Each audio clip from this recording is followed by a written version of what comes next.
How's it going, everybody? It's Carlos, one of your hosts of the Bring on the Blitz podcast, and I am here with the one and only Rios. How are you doing, Rios? Man, got a lot to talk about. What an eventful weekend. Yeah. And I'll be honest with you. I saw halftime show, and my biggest complaint, like everybody else, is I didn't understand the words that were said. I had a hard time understanding what those words were. And let me repeat it to you. Ready? It was hard understanding these halftime words that it was I don't understand them. You tell me. Here we go. It's the same thing that everybody's complaining about. Mhm. Ready? Ball with the ball, the bang, diggy, diggy, diggy, said the boogie, said drop the boogie. Ball with the ball, the bang, diggy, diggy, diggy, said the boogie, said jump the boogie. Ball with the ball, the bang, diggy, diggy. I could not understand. ¿Qué Is idioma that es English? eso? ¿Qué idioma es eso? Is that English? I could not understand. English, Spanish, tongues? Yeah, I could not understand it. I guess that was the biggest issue. No, Well, obviously that it's and the lip syncing didn't match the words that were coming out of his mouth either. yeah. That's neither here Hey, nor there. yeah. Hey, brother. All right. So, yes, we do have a lot to talk about really quick. Let's do the intro and let's get the show started. Hit it. Tell them bring on the blitz. 20 number dogs on miss. Fourth down and flick of the wrist. And we go for the wrist.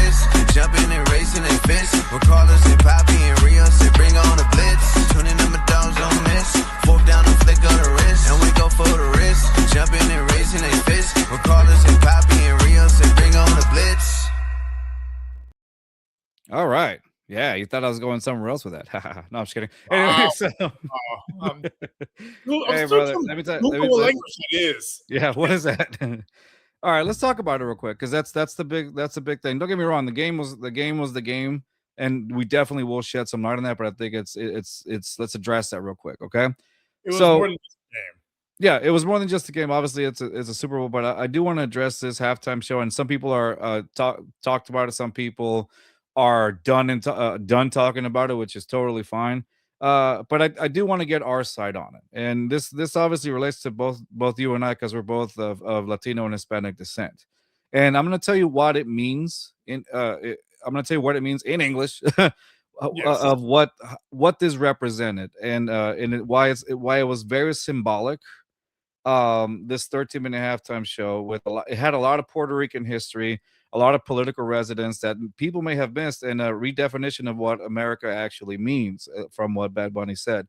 Yeah. I'll give you an example. One of them was the Pan American identity. So the most talked about moment was one of the finales when Bad Bunny spoke English for one of the only times, and he said "God bless America," but then immediately followed it with the Spanish phrase "O sea," which means that is to say. And the symbolism behind him, he started listing all of the countries, North, Central, and South America. It was basically a direct challenge to the idea that America is not just only referred to as the United States, it's basically asserting the continental identity, which is the Western Hemisphere. And that's what he referred to as. I thought that was very symbolic of Bunny to say that then and there. What were your thoughts about that one, Riz?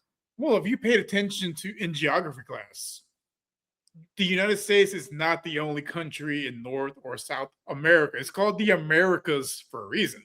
Mm. Canada's part of the Americas. Mexico's part of the Americas. South America's part of the Americas. It's a giant continent that makes up the Americas. And hearing him list every single country of Latino descent, like, I mean, you had to feel something. If you didn't, Right.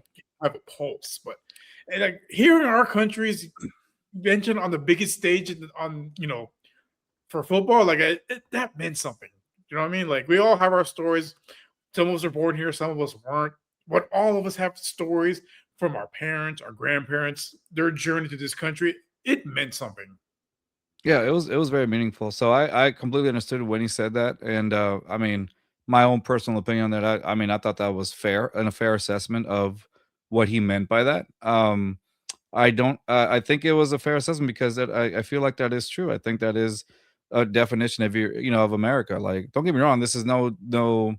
disrespect to the States. I love it. I love this country. I do. It's just the fact that I think when most people refer to it as America, it's a very broad definition of, okay, what are you talking, like, America? Are you talking to the United States? Like, that's where the United States is. It's the United States of America. Like, it's of America. It's part of it. But so is Canada. So is Mexico. Mexico. So is Central America. So is South America. They have the name America there for a reason. Europe calls us the Americas because it's not just Right. the United States. We are Exactly. a large connected continent that should embrace that identity, but it's the times know, we live what's funny is that okay, this is a small personal story, and so one of the when I used to live in McAllen, Texas, back when I was a kid, Reynosa, the border is right there and there, and every weekend my parents and I, we would just pass by because we would go eat at restaurants over there in Mexico and in Reynosa, right? It was very cheap, by the way. It was very cheap to, and it's authentic food, of course, and um it was every weekend we would go, we would travel, we would cross the bridge over and come back over there. It was just back and forth. And it was good to see. And I always remember, like, I always got confused when I was a kid. Now, keep in mind, this was me like being 9 or 10 years old. I always looked, and there was a sign on the bridge that said on the way back, and it was like literally the line where it splits both, where it splits, the Mexico side and the U.S. side, and it always said, uh Estados Unidos Mexicanos. Like, it's United States Mexican, stuff like that. I always wondered, like, what was it about? And it just means it's all united. And I believe it's still there. I haven't been in a while, but I think it's still there. And it was like, it's like the United States, and then it says of Mexico. Like, it's all together. Like, it was like, huh. It was always interesting for me to see that. Yeah. Yeah. Okay, another thing that we saw there was if you look carefully, the light blue flag of Puerto Rico. During the performance of El Apagón, he basically, Bad Bunny brandished a Puerto Rican flag with a light blue triangle, and that's symbolism. So what that was the original flag of Puerto Rico, and it was once outlawed, and there was to a point where it was outlawed enough to where people would die, which is one of his songs, I believe, is La Mudanza, and one of his songs that talks Yep. about if you were brandished that flag with the light blue hue, the light blue color, it was grounds, people would die because of that. So the darker blue is what's used today, and it's adopted to mirror the US flag. And by using that light blue version, it was symbolism for his national pride and history, apart from the US colonial influence. So that was a big also on that. Did you notice the light blue flag? I did. I'm a big history buff, so yeah, I noticed. I'm like, oh, I was like, Yeah. okay. Yeah, and then also during El Apagón, you got to see him go into like the power poles, right? That was one of those things, like, the power poles, and So I'm not to gonna me lie. that At was, first, I thought it was like a reference to Attack on Titan, or like, oh, okay, no, that's yeah, for the power anime pole. fans right there, Attack on Titan. It's a reference to when Puerto Rico lost power for months. Like, what was it, 6 Yeah. months? The weak power grid that the current, even after Hurricane Maria. Yeah. And and when you say, speaking of which, like, when you said that Attack on Titan, Juan Maria has been taken down. I'm like, it all Yeah. fits. Yeah, and I think that's that. It's just the acknowledgement of it, and the symbolism of it. It was very symbolic, the performance. The other one, it's you saw it in the opening of it, the Jibarro sugarcane scene, and that's how it opened up, walking through the sugarcanes field, dressed in, with all white, in the straw hat, the Pava, right? And it Well, just honored the Jibarro. Huh? let me give a quick shout out. So, Sure. speaking of sugarcane, so my friend Maria, she is a small business out here in Richmond and Rosenberg. She was one of the moving pieces of grass. She was number 32. Oh, no kidding. She was out there doing, like, I was like, she Oh, hadn't snap. posted in a while. I haven't heard from her. And then I see that She comes out. started busy, being moving grass during the Super Bowl. I'm like, holy shit! So one from a small little town is out there with Bad Bunny during Super Bowl Sunday. Like, Yeah, shout that's out awesome. Yeah. shout out to her and to her business, Cantina Blossom. Like, Yeah. like, Yeah, that yeah, was so awesome. that's crazy. Seeing a friend of yours in the I'm Yeah, I just I'm love this tree number story. 32. That's Well, awesome. 'cause, like, I didn't even realize, like, those people, that the grass was actually people moving along. Yes. Think, like, and then seeing that she was one of them, like, dude, that's Yes. Oh, yeah. crazy to see, man. Oh, yeah. One of the symbolisms that they had on there is when, in case you missed it, Ricky Martin was there, and Ricky Martin, he's in his 40s. I mean, no, he's in his he was born in, is it 40s or 50s, something like that. He's in his late 50s, Late, almost pushing 60. dude. He looks like he looks younger than I do. That's all I know, and I'm Yeah, 37. the funniest thing was that they showed the side by side with him and K-Rock. They were born in the same. They Same were year. born in 1971, same Yeah, age. yeah. Say Kid yeah, Rock was old enough to be Ricky Martin's dad. Like, yeah.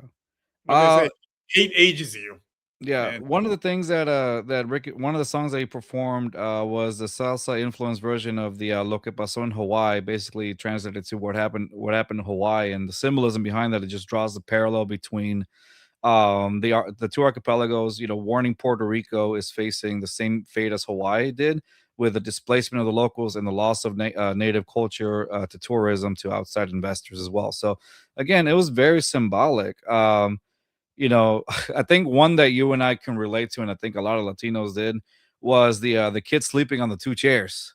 How we've many all times have your parents, when you were a kid, were out at the family gatherings or parties, or it was a quinceañera, a wedding, a birthday that they did at a salon, and then guess what? You were out there till 3, 4 in the morning, and then obviously you fell asleep, and on a Saturday night or a Friday night, fell asleep. You had to fall asleep in the chairs like that. That to me, that was like, oh God, the nostalgia.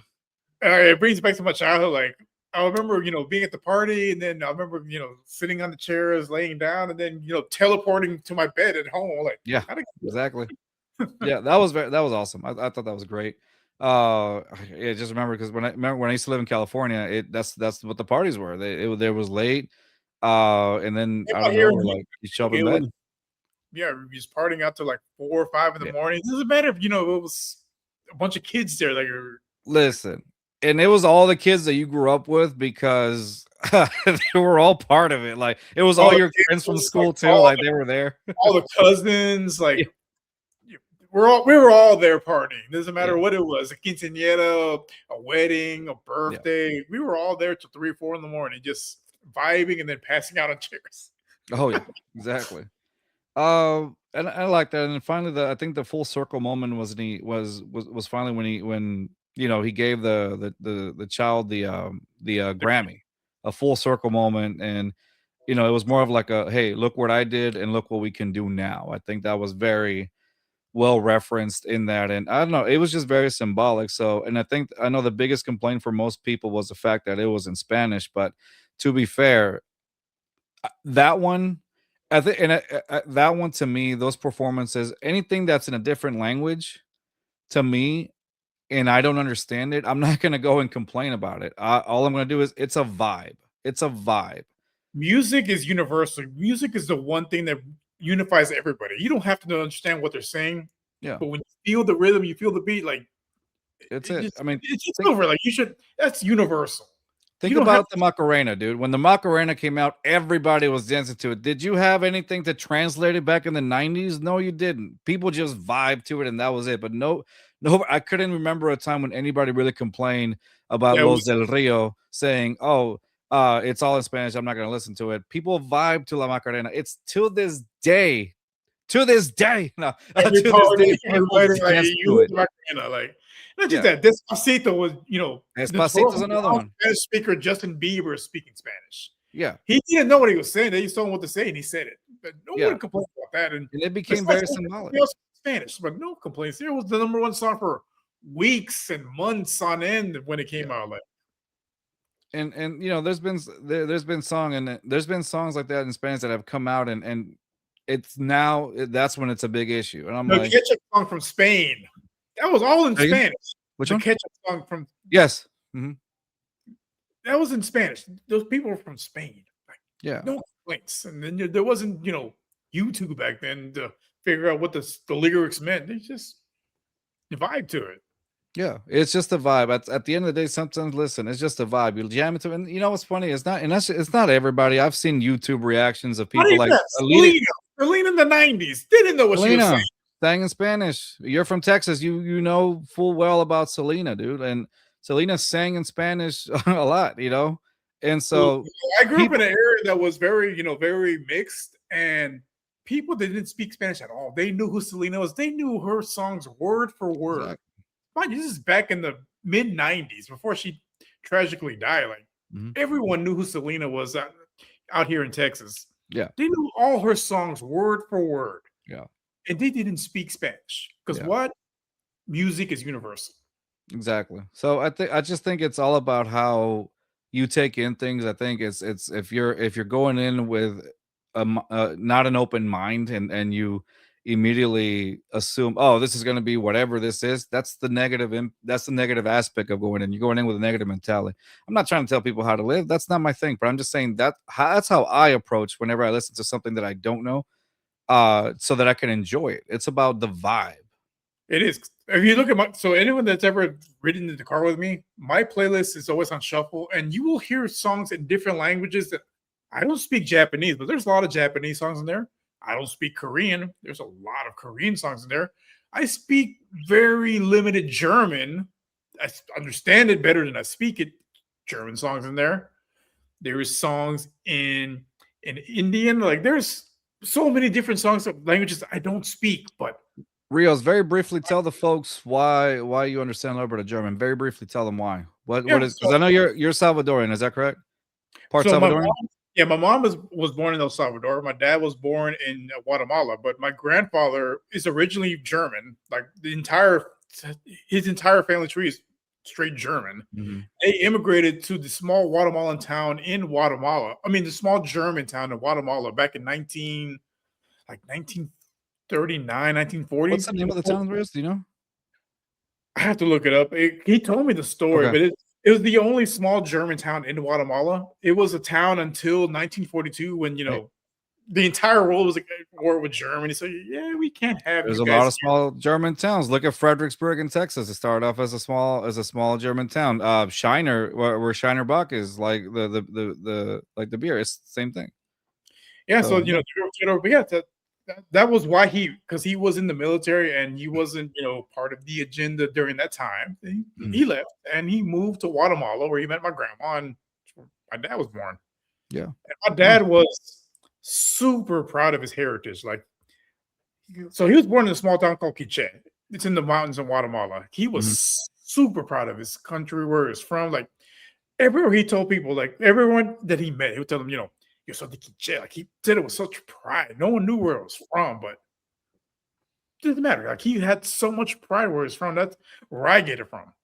Yeah, I mean, and that's how it is. And I think at the end, I wrote an article about right before the Super Bowl, right before Bad Bunny's performance, just to share with everybody about what it means. And I quoted one of his songs, La Mudanza, and it's about how the beginnings of his family. He reflects on the beginnings of it and the sacrifices that had to happen in order for Bad Bunny basically to get where he's at. So he connected with a lot of the roots. So for example, like when he talked about in the Mudanza, the song that he opens up with, it's literally a spoken word reflection, which he traces back to his family's beginnings. Like I said, he talks about his dad, Benito, or Tito, as he calls him, the patriarch, oldest of six, followed his father and grandfather into truck driving, even though he originally wanted to be an engineer. And his Bad Bunny's mom, Lizzie, they met Tito while helping move a friend, and they shaped what the family was going to be. But they had to sacrifice all that to do and live, with their means. And what I wrote about on mine is, it's just like, when I heard about that, I was like, dude, I just thought about my roots here. I'm from Guanajuato, Mexico. We I was born there along with my family, and my grandfather came to the States through the Bracero program, which is a program that was started by the U.S. after World War II, because they needed labor force in the States after, because everybody just had signed up to go to war. So they needed people in the fields, to keep up with the production of fruits, vegetables, you name it. So my grandpa, struggled and worked the fields of the San Joaquin Valley in Lee Grande, California. That was very hard hitting, the vegetables, you name it. He was out there on the field struggling in the heat and all that, but he was doing it to get his family going. My dad joined them later on as he got older. And over there in Legrand, and then eventually through the amnesty that was enacted in 1986 with Ronald Reagan, we were able to my grandpa and my dad, it fixed my family legally, um, and we all came to the states through the amnesty from 1986. I think Ronald Reagan signed off on it, and we're here, but without them sacrificing those long hours in the fields, we wouldn't be here. You know what I mean? And that's the thing. That's the American dream. It's a reality, but it depends on what you make with it. I didn't ever see them complain. They worked their hours. They stayed out of trouble. They did what they were supposed to, and they brought my family over. We're here because of them. Just like I'm sure your father and your God bless his soul, did what he could. And your mom, I've met your mom several times. Such a wonderful lady. Like they worked hard to get you where you are, so that you and I wouldn't have to go through their struggles, working those long hours out in the fields. My mom, she worked at she was a janitor at the high schools. I mean, she stayed hours late at night cleaning to put me to college. This is Yeah. something that I will forever thank her for, you know? And that's I think a lot of people don't understand that sacrifice. And I think that's where a lot of people look down on the community because of that. Yeah, no, like they don't realize this the sacrifices and the struggles. Like basically you're leaving your home country to go to an unknown place for not a guarantee, but a chance at a Yeah. better life. Like with my dad, when he left Guatemala, he came here on a visa, Yeah. and he had his choice to do whatever he wanted, but he joined the military. He Yeah. fought in Vietnam. My dad is a Vietnam veteran. Yeah. He would get letters every year to go, march in the parade for Veterans Day and Memorial Day, and he refused. Yeah. Because he's just like, I was just, doing what anyone that's that's an American citizen would do. Back in the 60s, it was a little bit easier to become a citizen versus, later on. But Right. like, yeah, he got here, became a citizen, joined the military. My mom, she left El Salvador during the Civil War there because, she wanted a better life. She was Yeah. 18 years old and she came to this country and she worked multiple jobs. And Yeah. she sacrificed her youth for a chance at a better life. And Right. she had me, my brother, and my sister. Mind you, she didn't speak the language. She went to school to learn English. Right. She would work 2 jobs, go to school to learn English.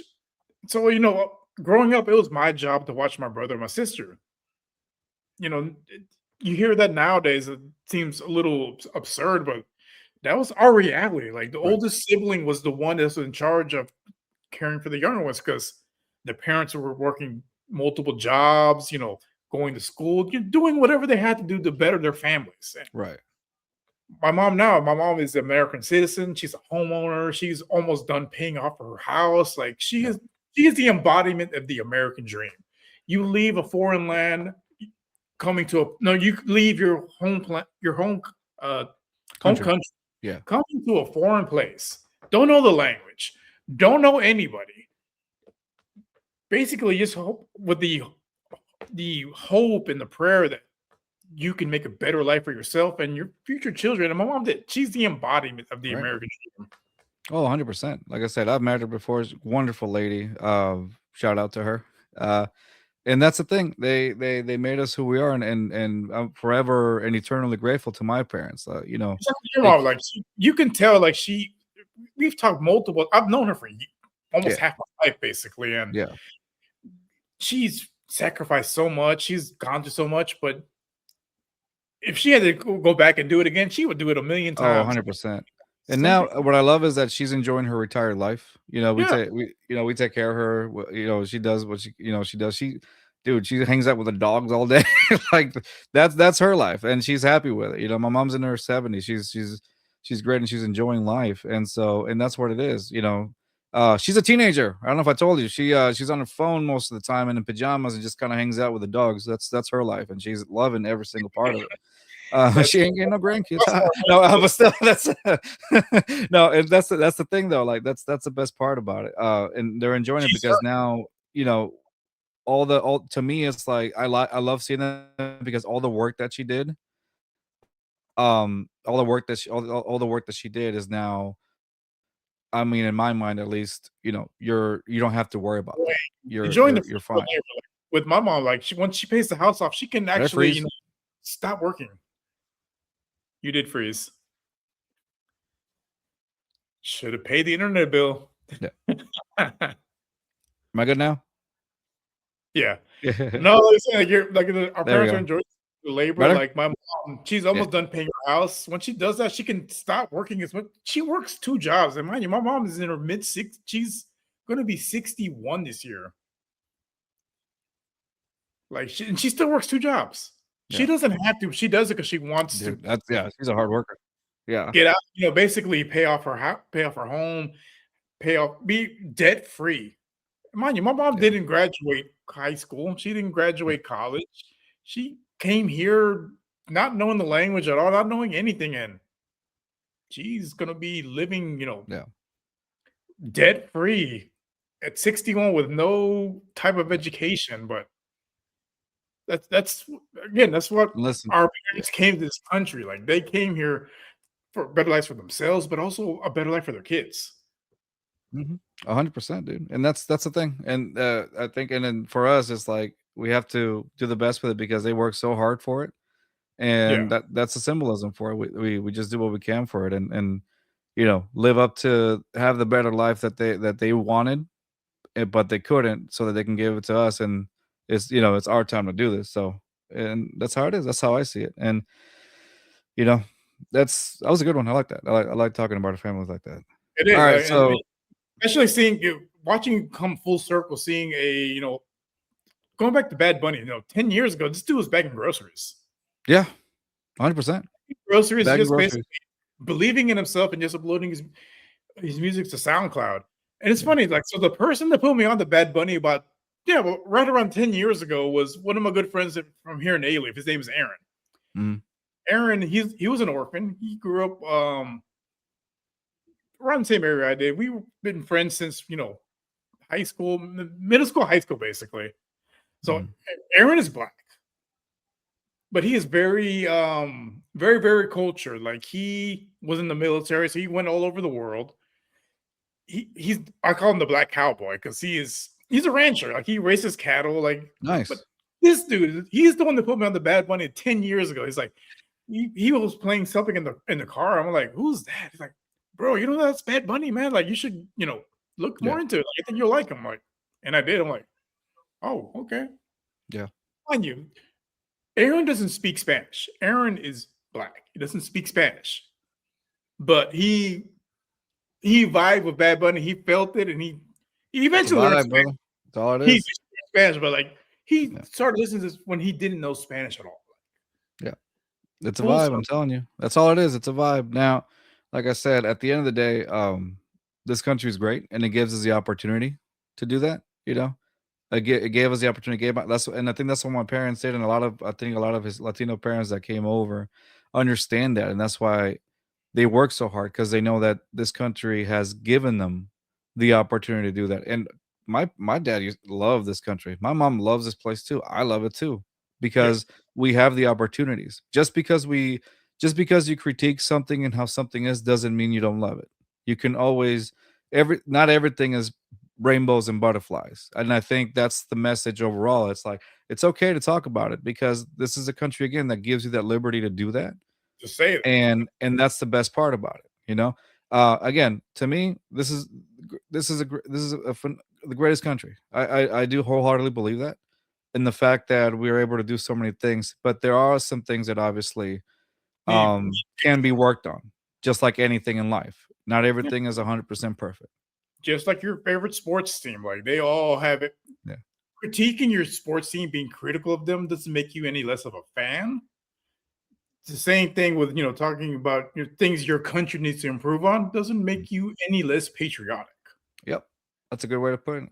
Speaking of our the players, let's talk about some of the Latino players that stood out at the Super Bowl. I want to start off with one of the guys from. Let's start off with one of our guys here, Julian Love. In case you know, Julian Love, brother, Mexican and Cuban, veteran What? safety. Are Had you serious? yes, sir. Julian Love is one of I is learn Latino. something every day. I did not know he was. Yeah. He was Julian Love, brother. Julian all Love. around. Yeah, he's a safety. Obviously, had the play of the game in the fourth quarter with the Patriots threatening to come back. Love snagged that crucial interception, returned it for 35 yards, set up that final field goal, and iced the game. Finished it with 6 tackles and basically proved why he's the quarterback of that secondary, brother. Julian Love, phenomenal standout player. Had one of the if not the play of the game against the Pats. Um, Hey, shout out to him. Like I just learned he was one of Oh, us. brother, he had a phenomenal quote in the one of the pressers for the before the Super Bowl, and I want to share it with you. And it talked about I had it here. Give me 1 second. And it's uh he talked about so his family. Give me 1 second. Julian, I had it here. Okay. So basically he talked about his back not his back I guess his background. Oh my gosh. I'm having issues with my phone. iPhone. Okay. He talked about, he said his grandfather's from Chihuahua.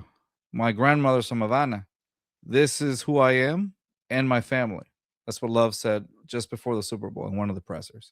So, yeah, I mean, that hits you right there. Like it's just what it we does. talked about. It's the same thing we've talked about. Like we're proud to be Americans, but we're also proud of where we came from, where our parents came from, and our grandparents came from. Like 100%. it shapes our identity. Yeah, agreed. Another guy that we talked about, he got drafted this season with Seattle as well. Elijah Arroyo, has Mexican roots. Rookie tight end, played. He was primarily blocking. And that's one of the reasons why Kenneth Walker. I feel like that's one of the reasons why Kenneth Walker had over 130-yard game. Well, He was a blocker. I mean, he did what that was he did his job. Warner said the same thing. He thought he's going to go out there and just block all game because that was their game plan. But he had a couple good catches. But I'm not so surprised seeing Arroyo up there blocking as well because they wanted to run the ball and play hard nosed defense, and that was the game plan. They worked it to a T. Yeah, I'm telling you. So I mean, any of that contributes as well. But yeah, it's again, he was part of it, and I mean, think about it. Now to his resume, Latino and Super Bowl champion on his rookie year. That says something. Yeah. Another guy I want to talk about this time on the Patriots side, really quick. Andy Borregales. Andy Borregales. I remember we covered him since he was in Miami. Phenomenal kicker. I was really happy that he made it to the NFL. I mean, his brother was with the Tampa Bay Bucks. I want to say the year that Brady was there. But he was more like a practice squad. I don't think he ever actually fully made it to the Super Bowl part yet. I think he was in the practice squad. He was one of the reserve guys. But his brother actually made it to the league before him. But Andy Borregales made history as the first Venezuelan-born player in a Super Bowl. First ever. Had the opening kickoff. My wife's Venezuelan, and I remember when we both saw Andy Borregales do the opening kickoff. Like you could tell she was full of pride. It was a prideful moment. You know? You tell like it meant a lot to her. I saw her post about it, like it meant a lot to her because fellow countrymen. Yeah, exactly. It's just seeing that, like, it's huge. Like, I think, and that's the thing, a lot of people take that for granted. Some people might look at it just as a opening kickoff for the Super Bowl. Hey, cool. The game started. No, this is a big deal because to make it in that big stage, to know where you came from, that is a huge deal. To be the first of your country to make it on one of the biggest stages of all sports, like especially after everything that they've gone through. It's insane how that was awesome. And then of course, he accounted for 7 of the Patriots, 13 points, going 2 for 2 on field goals, including a 44-yarder, 1 for 1 on extra points. So, Borregales definitely contributed to as many points as he could for the Patriots, even though they ended up getting the loss. But hey, rookie year as well. And for those, Andy Borregales and Elijah Arroyo played together in Miami that last season with Cam Ward as a quarterback. So that was, they were part of that Miami team that had a stout offense last season. Well, 2 seasons ago, technically. I'm sorry, 2 seasons ago. And the one of the other guys that I want to talk about also from the Patriots is Jaylinn Hawkins, Panamanian. Hawkins was everywhere in the box, finishing with 4 tackles, tied for third most on the team. He was instrumental in keeping Seattle's run game contained in the first half before the game just got away from New England. It just, they broke it open in the second half, and it was just no looking back. Yeah, No exactly. fault. So It's one of those things like the bend don't break. Oh, it broke eventually in the third quarter because it's just 100%. only so much you can take.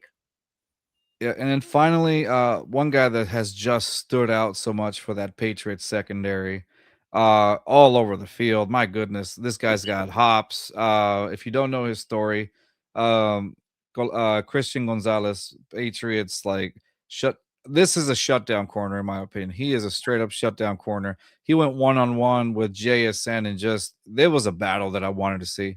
And boy, did he made JSN really fight for it. Like it was neck and neck. I honestly thought JSN had his number going into the Super Bowl because JSN has had just such a phenomenal season. But my goodness, seeing Christian Gonzalez neck and neck with JSN, who had again one, if not his best season of his career this past season, just battle it out. That was straight football. Like that was straight coverage and just almost catching in some interceptions right when in front of JSN.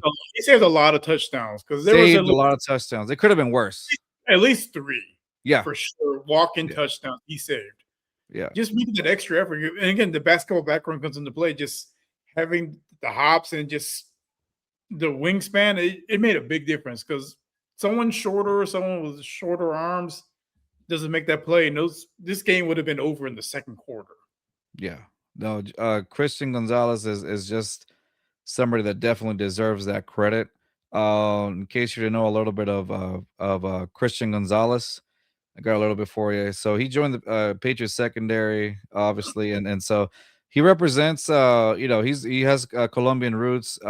He's a Pro Bowler as well. So he was shaped by his family of athletes. Really, his dad came from Colombia to play college basketball. Gonzalez's 2 sisters also represent Colombia in track and field as well. So it's a family of athletes, but man, Colombianos represent, brother.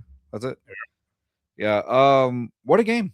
I mean, not so much as far as, the actual football game. The actual football. I think everything else around it was the headline. Was impactful for sure. Yeah. But nonetheless, dude, Sam Darnold. By the way, Sam El Canelo Darnold, as we call him. He's an advisor of the carne asada. He's one of the few that was like, oh yeah, I like Bad Bunny. He seems like he's a fan of. Okay, you're invited to the carne asada. One thing that I want to talk about him is what a resurgence in his career, brother. Like what a resurgence he's had. Went from seeing ghosts in the Jets to now Super Bowl champion. Gracie's also a Latina. Yeah. Graciela. No, but yeah, he went think about it. The trajectory of him just going from the Jets, to seeing ghosts. Being a bus story, essentially. Yeah, basically what it seemed like a bus story to now Super Bowl champion, dude. Like he deserves a lot of credit. He balled out.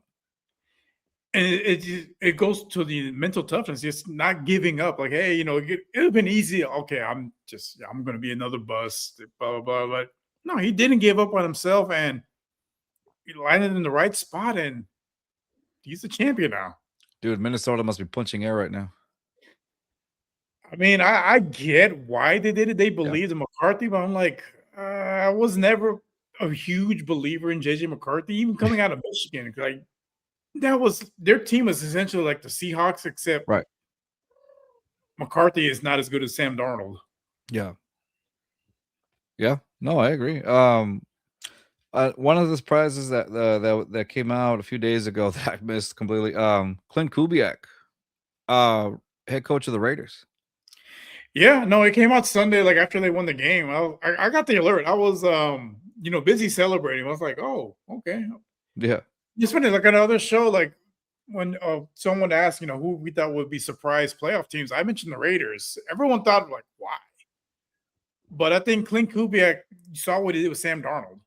He's going to bring out the best in Mendoza, and you got weapons already with Brock Bowers and Ashawn Jeanty, and as we see with the Kubiak offense, it's very quarterback friendly. He turned Matt Schaub into a Pro Bowler, a Pro Bowl MVP. Like he was having a career resurgence before the Lisfranc injury. Like I think he's going to have the same kind of effect with Mendoza. Just bring out the best of his game, and it's going to be.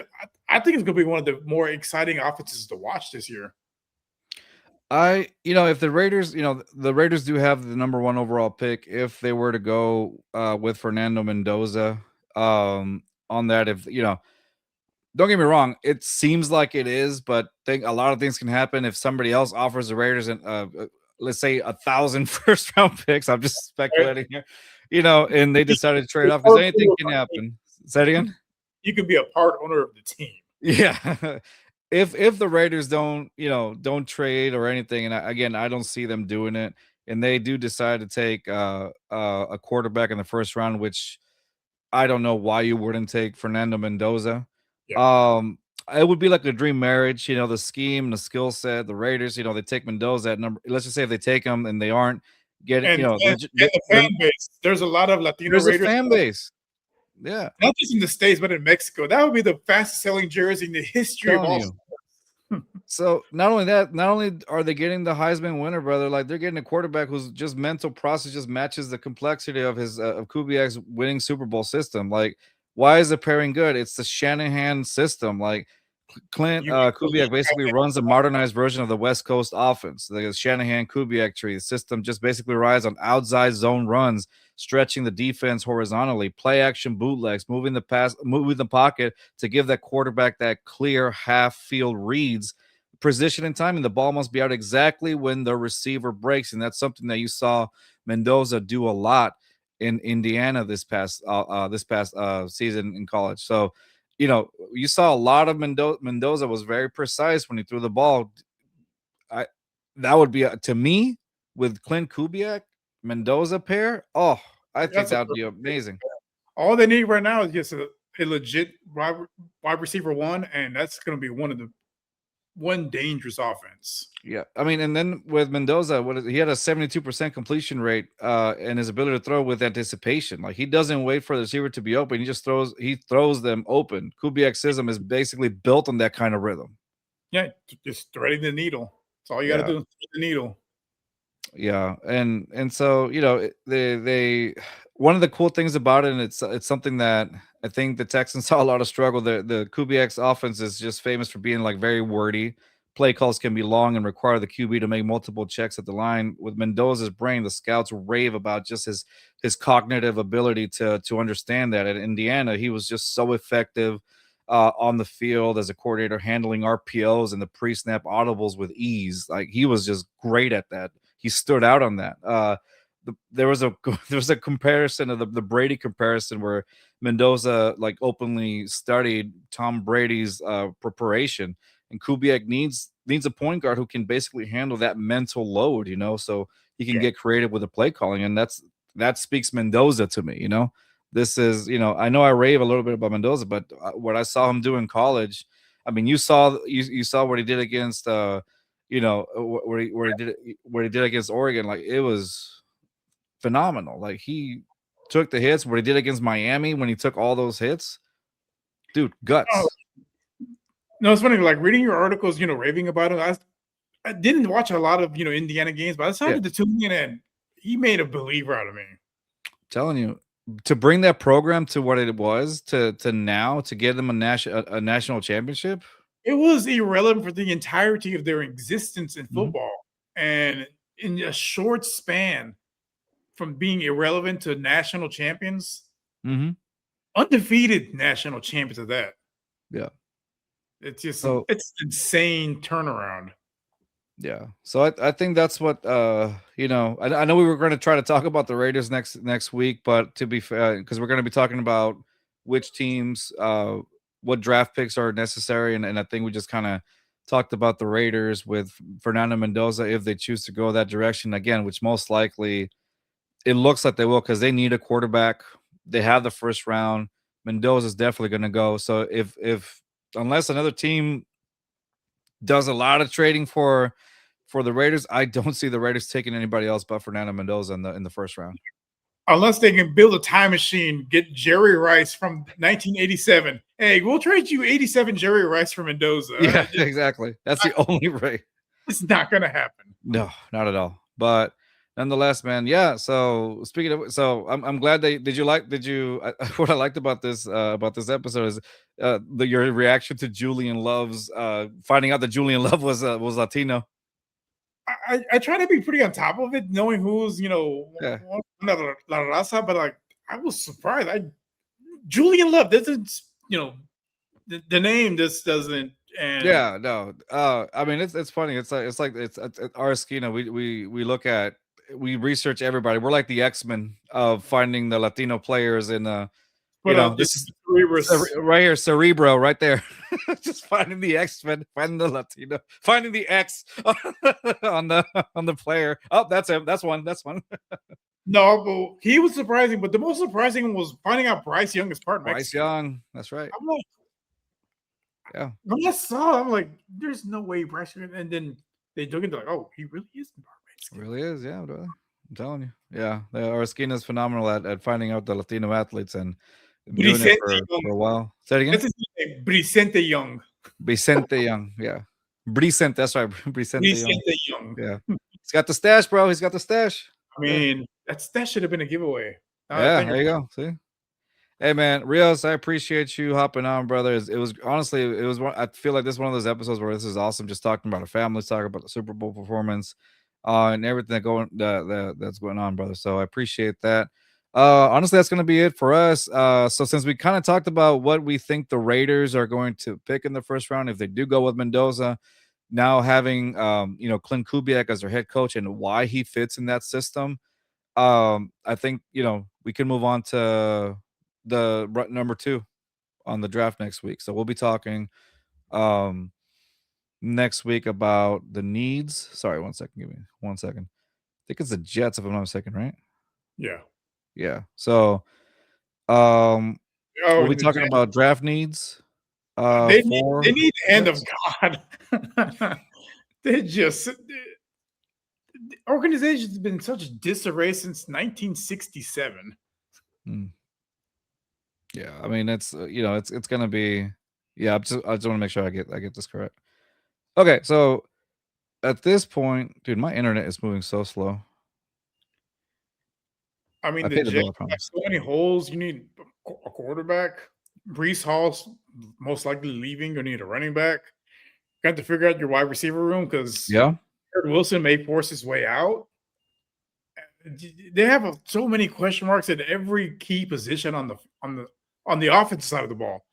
On the defensive side of the ball, they have a pretty solid rotation on defense. It's just offense has been their biggest weakness the last few seasons. Yeah. No, I agree. And let me see why can't I find the draft order? Wow. But there's a lot of things that they really need to work on. It's a whole issue. I definitely want to see. So we'll be back next week to talk about the draft order. We talked about the Raiders. We talked about how if they were to choose Fernando Mendoza, how it fits. So yeah, it looks like we'll be talking about the New York Jets next week. Yeah, just to confirm. Yeah, it's the New York Jets. Again, they also need a quarterback. So that's why I was like, okay, Raiders and Jets both need a quarterback. I just don't see like the Jets offering so much to the Raiders to, hey, let's move on to that spot. And just keep in mind who's a minority owner of the Raiders, Tom Brady. And that's who Fernando Mendoza has been looking at, I mean, it just makes too much sense. It just makes too much sense. Too much coincidence, like that. And then after the Jets, they got the Arizona Cardinals, who, what do they need? Quarterback.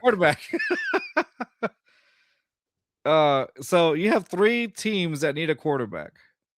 And that's the thing. Don't get me wrong. I do believe that Fernando is going to land with the Raiders, but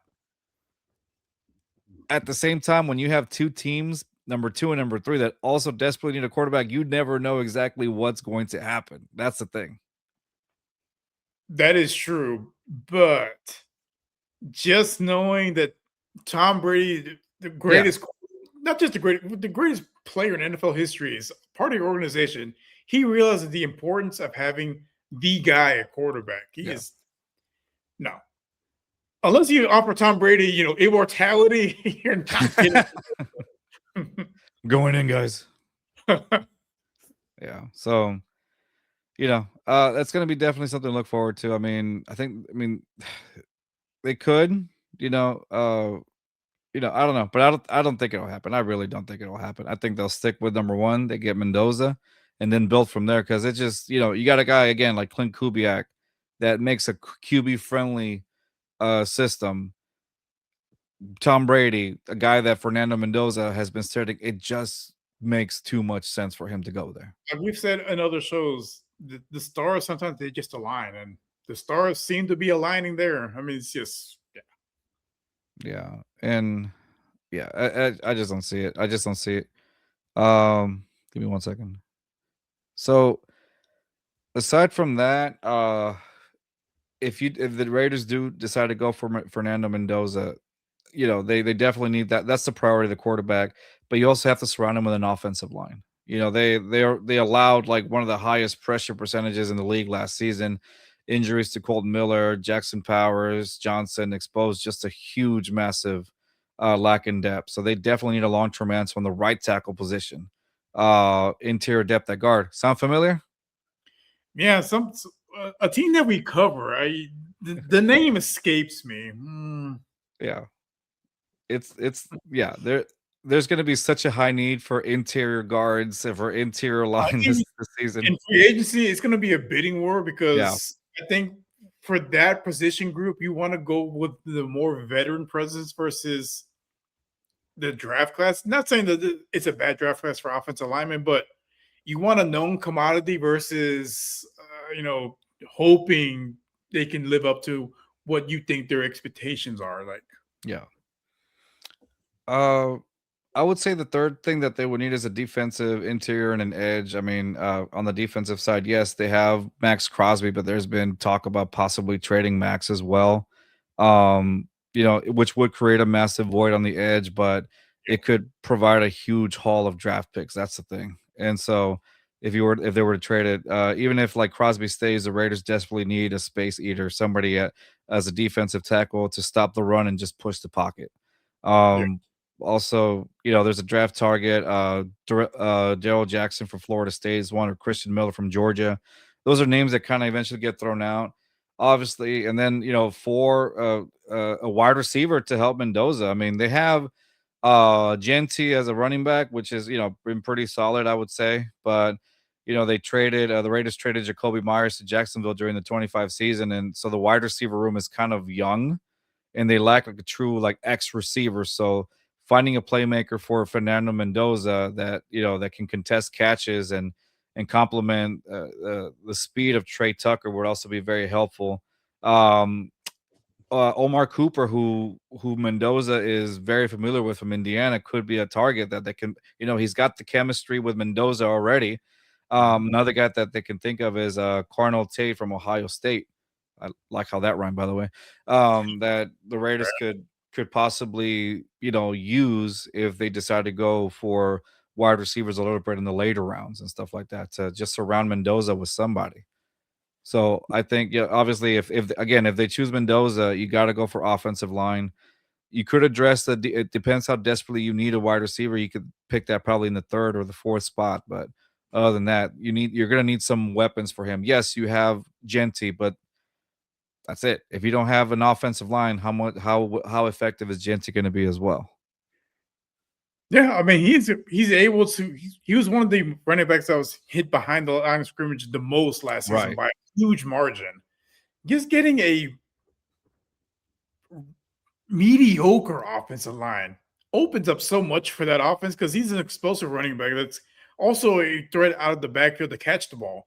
You got Yeah. Brock Bowers.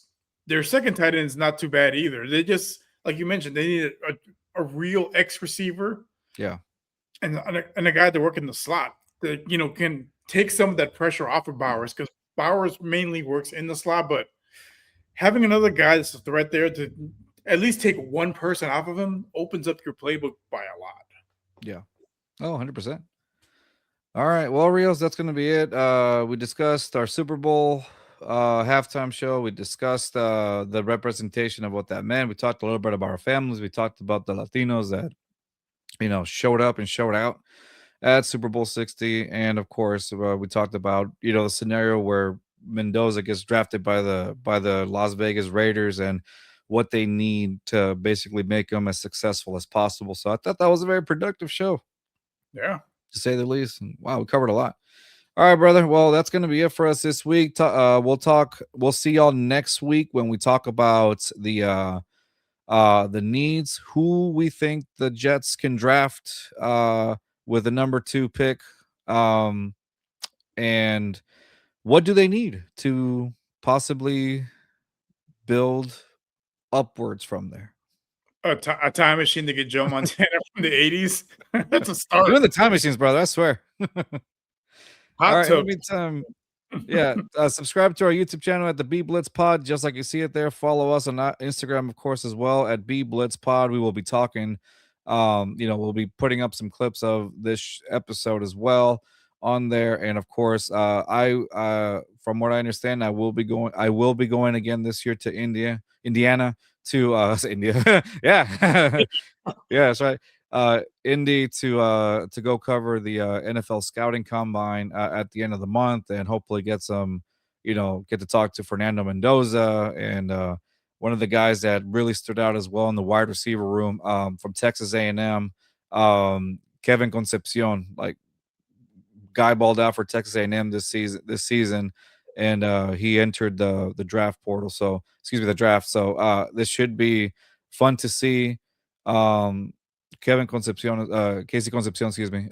on there as well. So we'll see how it is, and we'll be talking to some folks around there as well, just to make sure. And of course, again, subscribe to our channel at B Blitz Pod, just like you see it there at the bottom, and our Instagram account as well. Follow us up. We've got a pretty good following as of late. Basically, a lot of the Fernando Mendoza coverage has really been amazing for us. Of course, this is all part of the Arrasquina network. Follow Arrasquina at Arrasquina, just like you see it there on the Instagram account. Same thing on the X account as well. That's going to be it for us, Rios. We will see y'all next week to talk about the New York Jets. See y'all next time. Peace. Tell them bring on the blitz. 20 number dogs don't miss. Fourth down and flick of the wrist. And we go for the wrist. Jumping and racing and fist. We'll call us and pop